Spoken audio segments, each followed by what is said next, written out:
그 빌리 그레함이라는 목사님, 미국의 나이로는 99세, 한국의 나이로는 이제 100세에 이제 세상을 떠나 주님 품에 간 걸로 우리는 보고요. 또 한 인물은 엊그제 호킹이라는 그 과학자, 영국의 과학자가 세상을 떠났어요. 두 사람이 중대한 세상에 참 알려진 두 인물들인데, 우리는 성경에서는 살아서 주님 하나님께 부름받은 인물 중에는 에녹이 있죠. 그 다음에 좀 더 자세히 행적이 기록된 인물 중에는 엘리야가 있어요. 그 에녹은 사실은 행적은 기록은 안 돼 있지만 300년 동안 하나님과 동행을 했어요. 그죠? 사실 에녹서가 있기는 있어요. 그런데 노아의 홍수 전의 기록인데 그 기록이 있을 수가 없는데 그 후대에 기록됐기 때문에 위작이다 뭐 여러 가지 말은 많지만, 하나님은 얼마든지 모세에게도 창세기를 기록하셨기 때문에 가능성은 있다고 봐요. 그런 어쨌든 66권의 그 에녹서는 빠져 있지만, 그 에녹서를 보면 에녹이 주님을 만나고 하늘나라에 갔다 오면서 많은 그 환상과 계시를 본 걸 사실 기록해 놓고 있거든요. 그래서 이제 신학 성경의 65번째 책인 계시록 앞에 유다서에 보면 그 아담의 7세손 에녹이 예언하여 가로되 보라 주께서 그 수많은 거룩한 자와 함께 임하셨나니, 이 말을 유다가 거기서 인용하고 있어요. 그러면 유다는 예수님의 육신의 가족의 그 동생이거든요. 근데 그것을 인용했다는 것은 예수님 당시에 그 유다가 보는 그 관점에서 에녹서가 많이 읽혀졌다는 걸 알 수 있죠. 그래서 성경은 나와 있지 않아요. 어쨌든 그 에녹서는 그래서 많은 천사의 타락과 그 영계가 열어지면서 생명나무도 보면서 천군천사의 역할 자세히 디테일하게 기록되기 때문에 요한계시록과 같이 굉장한 계시가 넘쳐 흐르지만 어쨌든 오늘날의 성경에는 들어와 있지 않습니다만, 그래서 제가 광야의 소리를 통해서 몇 번 이렇게 성경에 있는 부분을 오버랩된 부분을 소개했던 적이 있습니다. 그 사람을 소개하는 목적은 그런 디테일한 내용은 다음에 또 얘기하고, 문제는 그가 살아서 예수님을 하나님께 부름받았다는 그것을 우리가 생각해 보고요. 그러면 오늘 이 시대에 2018년 21세기를 태어나서 같이 살아가는 저와 여러분들에게는 과연 빌리 그레함이라 같은 이러한 예수님을 증거하다 세상을 떠난 사람이 아무런 의미 없을까라는 것입니다. 그건 아니지 않나 보는 거예요. 물론 그분이 에큐메니칼 운동이라고 해서 뭐 천주교 교황도 만나고 대통령도 많이 만나고, 아니 전도하려고 보면 교황도 만날 수 있고 중도 만날 수 있는 거지요. 근데 문제는 그 사람에 대한 여러 가지 다른 평가가 있지만, 문제는 그것은 접어두고 예수님을 믿어서 물과 성령으로 거듭나야 된다는 것을 요한복음 지금 저와 여러분들이 있는 요 3장을 가지고 일평생 60년을 전했다고 보면 되는 거예요. 다른 많은 설교를 안 하고, 그러니까 한 교회에 정착을 안 하고 많은 사람들에게 거의 뭐 2억 명을 얘기할 정도로 많은 사람들이 이렇게 복음을 몇 명이 구원받으니 주님만 아시겠지만, 그죠? 그런 차원에서 이 빌리 그레함이라는 분은 어쨌든 주님한테 갔다라고 보는데요. 그래서 그 딸도 굉장히 그 나이가 있는데 남편도 만나고 엄마도 만나고 아빠도 만나고 하면 휴거되다 이러면서 그 아버지 장례식장에서 그렇게 설교한 6분 1초짜리 그 제가 말씀을 이제 동영해서 올린 적도 있습니다만, 오직 예수님을 기다리는 그 마음이 있더라고요. 그 자기 아버지의 그 사역을 마치면서 또 아들이 세상에 그렇게 해서 많은 영향을 끼치고 있는 건 좋은 현상이 아니겠는가 그렇게 봐요. 그런데 호킹이라는 사람은 내가 보는 것이 아니라 일단은 알려진 무신론자거든요. 그 두 사람이 대조가 되지 않냐 이거예요, 저는. 그러니까 한 사람은 예수님 앞에 구원받은 무리로 볼 수 있고, 한 사람은 세상에서 저명한 과학자로 살았지만 그 사람이 남기고 간 말 중에 많은 얘기가 있지만 세 가지를 얘기한 것 중에 기억이 나는데요. 뭐 기억이 안 나는 엊그제 그런 말을 하는데, 앞으로 세상이 기후변화 문제가 있어서 위험하다. 뭐 다른 사람 공감하는 문제 아니겠어요? 기후가 이렇게 많이 이렇게 되는 거. 그러니까 재앙 수준으로 기후가 변화될 것이다. 사실 가능해요. 요한계시록에 하나님의 심판 때는 해가 막 사람을 태우기도 하니까요. 근데 우리가 여기서 견딜 수가 없죠. 그때는 이미 우리가 영원한 몸으로 이미 부활 휴거돼서 주님을 막 신나게 찬양할 그때인데요. 그러니까 그 기후변화. 또 한 가지, 두 가지가 참 의미 있는 것 같아요. AI라는 것은 뭐냐면 AI 무슨 조류 바이러스가 아니라 그 Artificial Intelligence라고 해서 인공지능을 얘기하는 거예요. 그러니까 그 AI가 문제 있다고 하는 거예요. 그러니까 지금은 로봇가 우리를 도와주고 수술을 하는데 문명의 이기로 사용하지만 이 로봇가 사람의 지능을 뛰어넘어서 이제 사람을 지배할 수도 있다는 위험을 경고했다는 거. 가능한 거예요. 그래서 요한계시록 13장에도 짐승에게 그 짐승의 표를 받고 경배하게 하는데 그 짐승이 우상에게 생기를 주어 말하게 한다. 그것이 아직 해석이 안 돼요. 그 짐승의 우상을 만들어 놓고 생기를 주어 말하게 한다는 건 아직 정확하게 그것은 뭔가 해석은 안 되지만은 어쨌든 짐승은 어느 곳에 있으면서 그 적그리스도가 온 세상에 우상을 만들어 놓을 거예요. 그러면 만약 여기서 우상이 여기서 막 이렇게 말을 한다고 봐요. 징그럽기도 하면서 이상한 거 아니에요.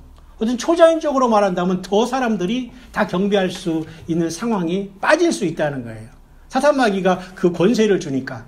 아니면 과학적인 것이 발달해서 어떤 인공지능으로 할 수 있는 것도 있지만 그것은 조금 약하지 않겠는가. 아니면 뭐 사람을 완전히 지배할 수 있는 인공지능 저기가 돼서 막 사람을 감시하면서 막 두려움을 주면서 이래서 우리를 또 경배를 받을 수 있기 때문에 이제 그 사람들은 예수님을 만나러 가지 못한 땅에 남는 사람들이 해당이 되겠지만 그 호킹이라는 사람은 AI의 위험성을 경고했다는 거예요. 세 번째는 외계인의 침공을 경고했다는 거예요. 그러면 그 사람은 성경을 읽었는지 안 읽었는지 읽으면서도 영접을 안 했기 때문에 그러게 돼 있죠. 똑똑한 사람인데. 근데 문제는 성경에서는 외계인에 대해서는 얘기하는 것처럼 보이지만 외계에 하나님이 사람을 창조했다는 기록은 사실 없거든요.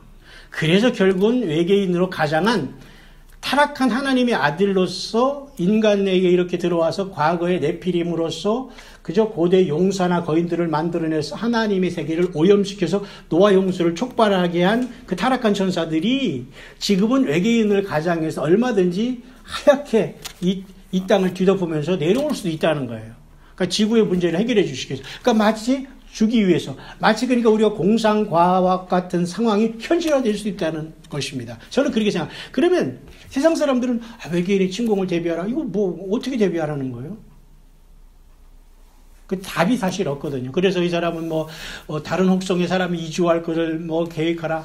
일평생 사람이 100살도 못 사는데 언제 거기 화성 가서 집 살고 땅속에. 오히려 그게 아니라 말이지 지금 세상의 1% 사람들은 내일 모레 핵전쟁이라는 나고 오늘인가 내일날 땅속에 들어간다는 소문이 있어요. 오히려 땅속 2천억 3천억 살이 그 핵전쟁에도 견딜 수 있는 집에 그 세상에 그 1%가 들어간다. 그러니까 환란이 온다. 이렇게까지 말하는 사람이 있지만 그건 좀 가능할 수 있어요. 1%는.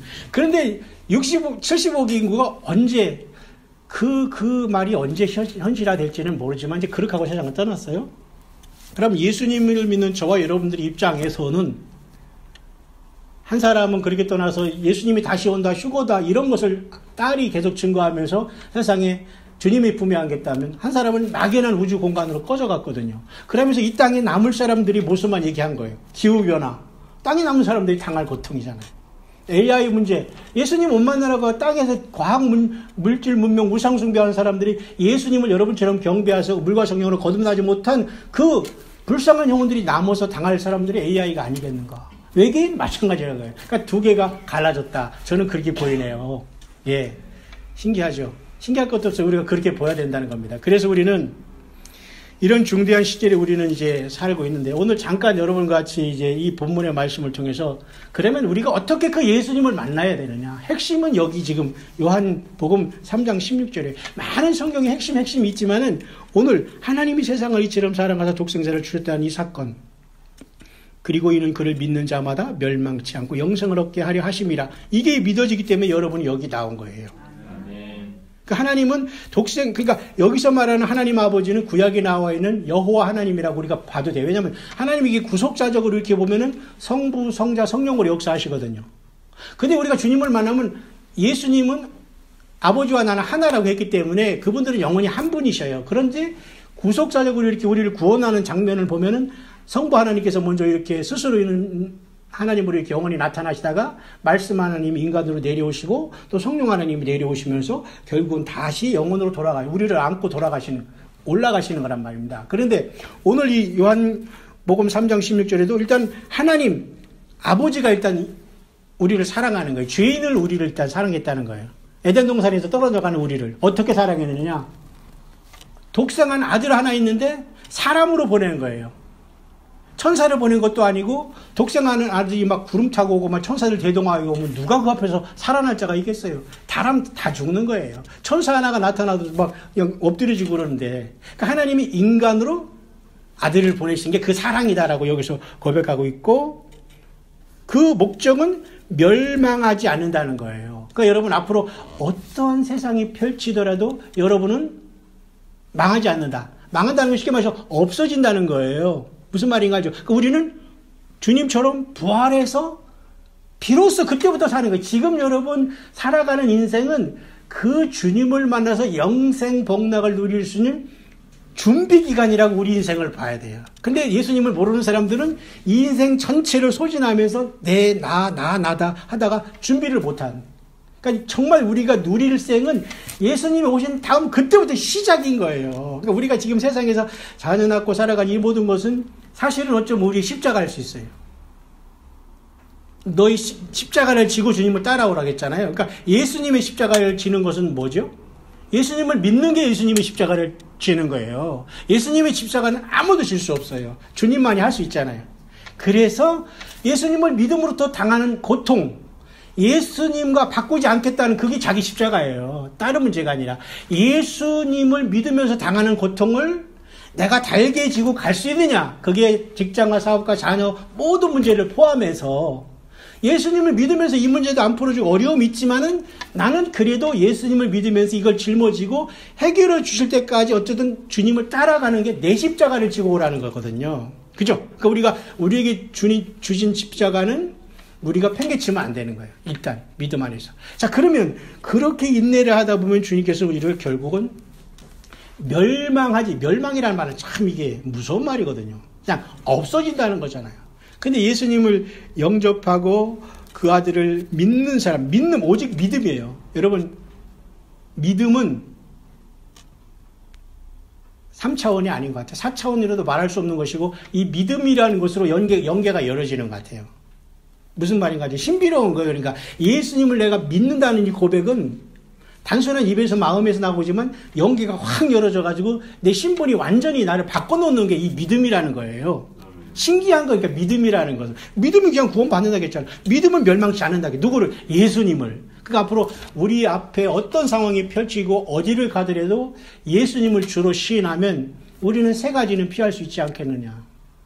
기후변화에서 고통받거나, 그 결국 사람이 고난 가운데 연단받는 마지막 하나님의 시험이 기후변화일 거예요. 하나님이 창조한 세계를 뒤틀어 버리시는 거예요.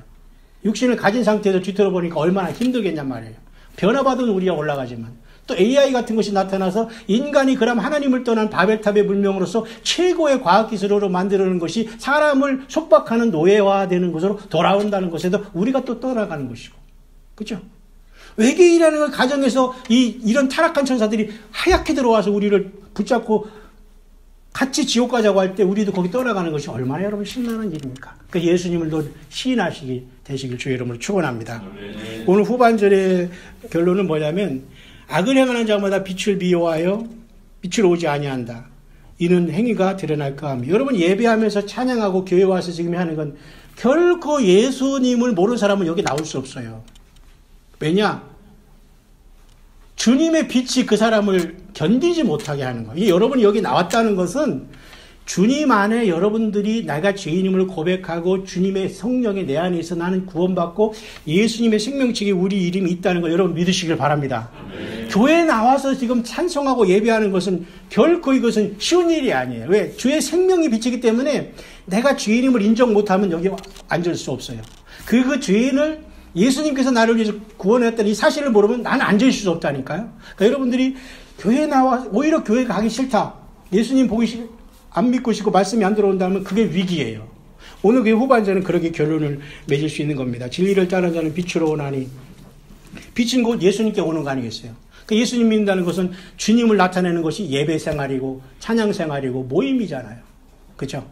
오늘 여러분 그래서 이 말씀을 통해서 이게 핵심입니다. 그러니까 여러분 앞으로 어떤 상황이 오더라도 내가 예수님을 구세주로 인정하고 주님으로 고백하고 있다면 저와 여러분들은 걱정은 주님 앞에 맡기기를 바랍니다. 영어로는 fear not이라는 게 365번이 나온다고 하네요. 제가는 안 써봤지만. 그럼 1년 365일 날 예수님과 하나님을 믿는 사람들은 두려워하지 말라는 거예요. 그 두려워한다는 것은 뭐냐면 믿음 없는 사람과 같이 막연한 걱정을 하지 말라. 열심히 살아가는 거 그거 하지 말라는 게 아니라 그냥 어떡하지? 죽으면 어떡하지? 뭐 이런 그런 염려는 세상 사람들이 하는 거예요. 그러니까 fear 두려워 말라 예수님이 하신 게 성경에 그렇게 많이 있다는 거예요. 그러니까 여러분이 예수님이 믿어진다면 설령 우리의 삶 가운데에 어려운 문제가 놓여 있다고 하더라도 하나님께서 어떻게 되든지 좋은 방법으로 여러분 이끌어 주실 것을 여러분 믿으시길 바랍니다. 건강의 문제나 우리 비즈니스의 문제나 우리 부모님 자녀분들의 어떤 건강의 문제나 학업의 문제나 결혼의 문제나 이 시간 다 주님 앞에 맡겨 드리기를 바랍니다. 잠깐 여러분에게 이제 결론을 내리고 싶은 것은 이러한 상황 속에서 제가 방금 집에서 여러분에게 강연실을 통해서 잠깐 정리하고 이제 올리고 지금 막 온 그 내용이 뭐냐면요. 앞으로 주님이 올 때는 여러 가지 현상이 발생하지만 첫 열매에 대한 문제를 14만 4천하고 예수님의 첫 열매를 분리해서 그동안 해석을 했었거든요. 근데 여러분에게 잠깐 제가 소개한 내용이 뭐였냐면 예수님이 2000년 전에 일단 부활했잖아요. 그것은 일단 첫 열매잖아요. 많은 열매 중에. 뭐 에녹과 엘리야 그보다 어쨌든 죽음에서 부활하는 것은 예수님을 앞설 사람 놓고 앞설 수가 없어. 그러니까 예수님은 첫 열매 하나로서. 그러면 구약에서 레위기 23장에 그 6월절이 지난 다음에 이제 일주일간의 무교절이 시작되는데 그 무교절 둘째 날이 보리 이삭 한 단을 딱 해서 하나님 앞에 첫 열매를 드리거든요. 그럼 보리 이삭 한 단이 한 개만이겠어요? 그 한 단이지만 많은 열매가 있는 거 아니겠어요? 그렇기 때문에 우리가 마태복음 27장의 후반절의 끝부분은 굉장히 난해한 구절이 있어요. 그게 뭐냐면 예수님께서 십자가에 돌아가실 때에 하늘이 어두워지고 막 지진이 나고 막 무덤이 터지고 막 그랬거든요. 왜 하나님이 인간이 죽으셨으니까 천지 우주 만물이 가만히 있을 수가 없거든요. 그러니까 그 밑에서 그 십자가 처형을 주도했던 그 로마의 그 사람도 이는 실로 하나님의 아들이었다 하고 놀래버리잖아요. 밑에서 그 처형을 주도했던 사람이 사람으로서 이렇게 있을 수 없다고 기록이 남아 있잖아요. 근데 놀라게 그때 자전자들이 무덤이 터지고 많은 사람들이 일어나서 거룩한 성에 들어갔다는 내용이 아직까지 난해 구절이 나온 거예요. 그게 뭐냐? 그러면 그 거룩한 성이 당시 예루살렘에 죽은 나사로 같이 다시 살아나서 몇 년 살다가 죽었는가? 아니면 정말 그 거룩한 성은 예수님이 계신 그 하늘나라 우리가 살 영원한 그 새 예루살렘 성에 첫 열매로 먼저 들어갔느냐? 굉장히 난해 구절이거든요. 근데 저는 이 시간 여러분에게 그 과제를 던지고 싶은 거예요. 예수님은 첫째 부활하셨지만 하나님 창조주가 죽음에서 부활하는데 과연 그 피조물들이 가만히 있다는 게 말이 안 되거든요. 그러니까 거기에 들러리가 아니라 그 주님을 향해서 많은 첫 열매들이 일단 부활하지 않았냐 볼 수도 있다는 거예요. 마태복음 27장에 그 많은 사람들이 자던 자들이 깨어서 거룩한 성에 들어갔다는 그 거룩한 성은 땅에 있는 새 예루살렘이 아니라 하늘에 우리가 갈 그 새 예루살렘에 들어간 걸로 보거든요. 그러면 그들이 바로 예수님은 첫 열매지만 첫째 단으로서 이미 예수님이 부활 후에 많은 사람들이 또 올라갔다고 했으니까 주님께서 부활할 때까지 그들은 아마 기다렸을 것 같아요. 그래서 주님이 승천하시면서 같이 따라 올라가지 않았나 그렇게 봐요. 오늘도 우리 제가 셀 모임에서 전한 말씀 중에 하나가 예수님께서 이 땅에 오시면서 올라가시면서 각자에게 선물을 주고 올라갔다고 했거든요. 그게 바로 각자의 지금 달란트예요. 지금 여러분이 봉사하는 이 모든 것은 예수님이 준 달란트라고 보여야 돼요. 내가 하나님 앞에 큰 어떤 저기가 있어 드리는 것처럼 생각하지 말고 예수님이 부활하면서 하나님이시기 때문에 어느 순간 어느 때 나를 믿는 나의 자녀들이 그때 이렇게 해서 하나님이 다 지금 달란트를 뿌려주고 오셔서 우리 영혼군도 시작해서 우리 한 집사님으로 모든 사람들이 지금 다 이미 그때 주님이 올라가시면서 전능하신 하나님이 다 우리에게 달란트를 심어주신 것을 지금 봉사하다가 주님이 오시기 전에 떠나면 주님 앞에 가 쉬는 것이고 주님이 오실 때 우리가 살아있으면 변화해서 올라가는 거예요. 그러니까 지금 저와 여러분들이 달란트를 저와 여러분들이 지금 이렇게 갖고 있다는 겁니다. 그래서 주님이 오실 때는 이제 부활, 휴거가 일어나는데 그 무리들을 우리는 14만 4천으로 보는 경향이 있더라고요. 그러니까 14만 4천에 대해서 많은 말이 있잖아요. 그러니까 여러분들이 천년매로 이미 예수님을 따라서 부활이 일어났다라고 보고, 그러면 지금 2000년 동안에 예수님의 몸이 만들어진 거예요. 그러니까 저와 여러분들이 메인이라는 거예요. 메인 이벤트가 곧 일어나는데 그것도 두 부류가 일어나는 거예요. 그때부터 예수님 믿고 세상을 떠나는 사람들이 있을 거 아니에요. 그 사람들이 공중에서 부활할 거 아닙니까? 그죠? 그 다음에 우리는 어떻게 해요? 변화해서 올라가는 거예요. 그러니까 부활하고 휴거는 다르다는 거죠. 부활은 예수 믿고 죽은 사람들이 새 옷을 입는 게 부활이고, 휴거는 지금 살아있는 사람이 죽음의 단계를 거치지 않고 순간에 변화해서 올라가는 거라는 거예요. 그들이 결국은 예수님과 첫째 부활자들과 만나서 주님의 몸을 이루게 되는 거예요. 이게 메인 이벤트가 그래서 오늘 우리 앞에 와 있다라고 보는 거예요. 그 내용이 요한복음 3장 16절, 요것을 안 믿으니까 땅에 떨어진다는 거예요. 얼마나 쉽습니까? 요 예수님이 믿어지면 여러분 주님 앞에 감사하시길 바랍니다. 아멘. 오늘 기쁨을 가지고 여러분 가정을 흩어져 가면 돼요. 그 마지막에 그러면 나머지는 또 하나의 부류가 오는 게 바로 이 예수님이 구세주라는 걸 입으로 시인하지 못하고 종교생활했던 사람은 남는다고 봐야 돼요. 교회를 오래 다녀도 예수님을 안 믿을 수도 있거든요. 이런 사람들이 이제 물론 모순이지만 이제 휴거가 일어났을 때에 그때 깨닫게 되는 걸로 봐요. 그래서 그 7년이라는 환란 속에서 저들이 깨닫고 올라오는 건데, 이들도 죽음으로써 올라오면서 나는 부활한다고 봐요. 다 부활해요. 그러니까 첫째 부활은 예수님으로부터 시작해서 마태복음 27장에 무덤 열린 무리들이 2000년 전에 먼저 예루살렘에 올라갔고, 그 다음에 지금 2000년 동안에 여러분들이 올라가고, 그동안 예수 믿는 사람이 붙고, 그 다음에 7년대 환란 동안 적그리스도와 짐승표를 피하고 외계인으로 가장한 사탄 마귀 모든 것들을 죽음으로 이기고서 영원히 올라오다가 공중에서 아마 그들은 부활해서 주님을 만나서 하나가 될 것 같아요. 무슨 말인가 아시죠? 그래서 주님이 재림하면서 이제 그런 역사가 나타나겠죠. 그래서 이 세 부류가 전부 다 첫째 부활자가 되는 거예요. 그래서 요한계시록 20장 6절에 마지막으로 뭐라고 했냐면, 이 첫째 부활에 참여한 자들이 복이 있다. 그러면 여러분 둘째 부활도 있다는 거지만 둘째 부활에는 아무도 구원이 없다고 그래요, 성경에는. 무슨 말인가 하냐면, 그때는 천년왕국이 지난 다음에 둘째 부활이 있는데, 그때는 전혀 예수님을 모르는 사람들이 그때 다 꾸역꾸역 살아나게 되는데, 그 둘째 부활은 모두가 사망 부활이라고 하잖아요. 그러니까 여러분, 그래서 예수님이 첫째 부활이고 주님께 붙어선 사람들이 아마도 마태복음 27장의 그 난해 구절을 그렇게 보는 사람들이 지금 나오네요. 지금 이 시대가 되니까. 그래서 저는 하나님의 계시는 때왔다 심하다 때가 될 때 열어주시는 걸로 봐요. 그래서 뭐냐면 때를 따라 양식을 나눠주는 그 주의 종이 복되다고 하잖아요. 그러니까 하나님의 감동을 주면 과거에 좀 이렇게 모호하던 부분이 지금도 풀어지면서 그렇게 나올 수 있기 때문에 저는 여러분의 그걸 한번 제시해 보는 거예요. 그러니까 우리는 첫 열매보다는 메인 주님의 몸으로서 이제는 주님을 맡게 된다는 거. 그리고 나머지 부분들은 환란이 들어간 사람들도 구원받지만 죽어서 올라오면서 부활해서 같이 만나게 된다는 것. 그래서 예수님의 메시아 왕국인 천년왕국이 도래할 것이다. 그래서 그런 것들이 바로 우리의 눈앞에 와 있다라는 것이 정치와 이런 상황을 보니까 많은 징조가 있다는 거예요. 그러니까 여러분께 최선을 다해서 여러분 낙심하지 마시고, 이 좋은 주님 오가는 발걸음, 이 예배 아니 이건 전쟁이 참 이렇게 오는 자체가 이건, 그러니까 먼저 이 전쟁에 이기고 우리가 올라가는 거라니까요. 그러니까 세상에 나는 이러한 전쟁은 그 전쟁의 패잔병들과 나머지 떨어진 사람을 구원하기 위한 하나님의 방법이라고 보면 돼요. 그러니까 우리가 예배에 악착같이 깨어있으면서 기도하고 돌아가는 건 이미 우리는 이기고 있다는 거. 여러분 힘을 내시기를 바랍니다. 우리 함께 잠깐